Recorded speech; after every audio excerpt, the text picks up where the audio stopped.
যে চাঁদাবাজি করছে বা দখলদারি করছে তাকে ধরে সাথে সাথে পুলিশে দেবেন অথবা আপনারা এই ব্যাপারে আমাদের কোন রকমের কোন সুপারিশ থাকবে না। যে আমরা দীর্ঘ 15-16 বছর লড়াই করেছি, তাই না?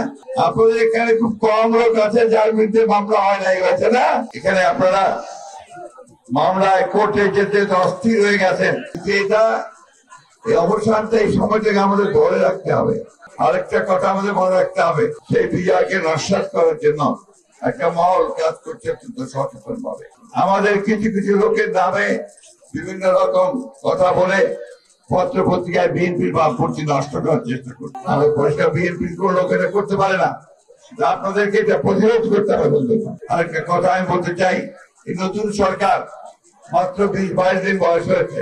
আমরা গিয়েছিলাম, আমরা বলেছি যে আলোচনা করে বসে সকলে যা চায় মানুষ সেইভাবে একটা নির্বাচনের ব্যবস্থা, জনগণের প্রতিনিধির হাতে ক্ষমতা তুলে দিতে হবে, জনগণের সরকারের হাতে ক্ষমতা।